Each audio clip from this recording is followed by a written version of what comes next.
Road junction নিয়ে আবারও হাজির আপনাদের সামনে। আজ কি সংবাদ অপেক্ষা করছে আপনাদের জন্য দেখতে হলে চোখ রাখতে হবে রোড জংশনে। কিন্তু আমরা দাঁড়িয়ে রয়েছি জলপাইগুড়ি নতুন পাড়া। আমরা দেখতে পাচ্ছি যে রাস্তার ওপরে কিন্তু বালি পাথর পড়ে আছে। কেউ বা কারা হয়তো বা বাড়ি তৈরি করছেন এবং সেই কারণে রাস্তার ওপরে যে রাস্তা আমরা দেখাচ্ছি, আমি আমার ক্যামেরা পার্সনকে বলছি রাস্তাটা একটু দেখাতে। আপনারা দেখুন যে এই যে রাস্তা, সেই রাস্তার পরিসর যদি আমরা দেখি এখান থেকে এতটুকু হয়ে গেছে, তার মানে 50% নেই, 50% চলে গেছে বালি এবং দূরে পাথরে। আমরা সেই দৃশ্য দেখতে পাচ্ছি যে গাড়ি যাচ্ছে সেই বালির ওপর দিয়ে, চাকার দাগ এখনও স্পষ্ট। তার মানে একটা গাড়ি যাওয়ার যে স্পেস, সেই স্পেস কিন্তু নেই। আপনারা সে দেখতেই পাচ্ছেন সেই অবস্থা। সেই অবস্থায় কিন্তু এখানে রাস্তার ওপরে বালি রয়েছে এবং সেই বালি তুলে নিয়ে যাওয়া হচ্ছে। বাট বালি যখন সকালবেলা ফেলা হয় তখন কিন্তু আরও রাস্তা দিয়ে থাকে। আর এখন চলছে বর্ষাকাল, সেই মুহূর্তে রাতের অন্ধকারে হঠাৎ করে যে কোনো গাড়ি কিন্তু এখানে স্কিড করতে পারে। আপনারা সেই দৃশ্য কিন্তু দেখতে পাচ্ছেন। আমি যদি একটু এগিয়ে যাই তাহলে দেখতে পাবেন যে পাথরও পড়ে রয়েছে ঠিক সেই রাস্তার ওপরে।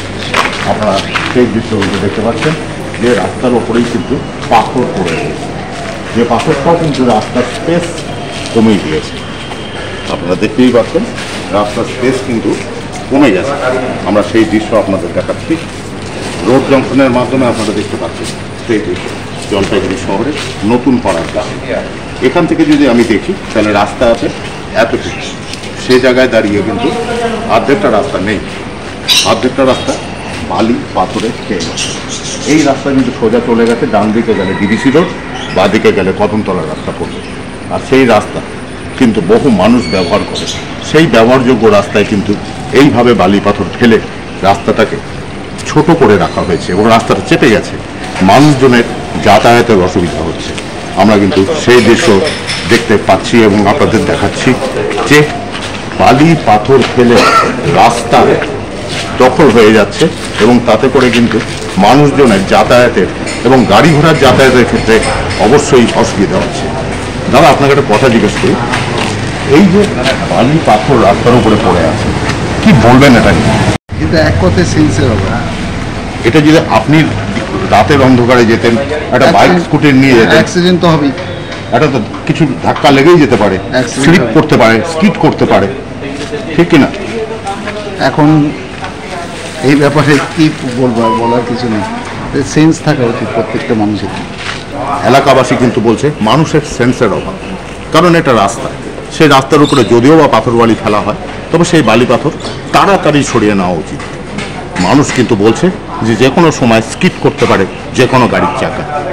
আপনাদের সেই দৃশ্য কিন্তু আমরা তুলে ধরলাম জলপাইগুড়ি শহরের নতুন পাড়ায় যে দৃশ্য আমরা দেখছি সেই দৃশ্য।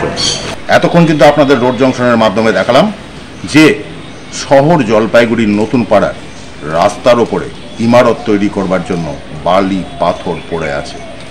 হুঁশ নেই যারা সেই বালি পাথর ফেলছে। জনগণ কিন্তু বলছে, জনসাধারণ কিন্তু বলছে যে এভাবে রাস্তার ওপরে বালি পাথর ফেলে রাখাটা সেন্সের অভাব। কবে ফিরবে সেই সেন্স, কবে ফিরবে সেই হুঁশ? প্রশ্ন কিন্তু সাধারণ জনগণের। ক্যামেরায় পিঙ্কির সাথে আমি সৌমিত্র, চ্যানেল বাংলা।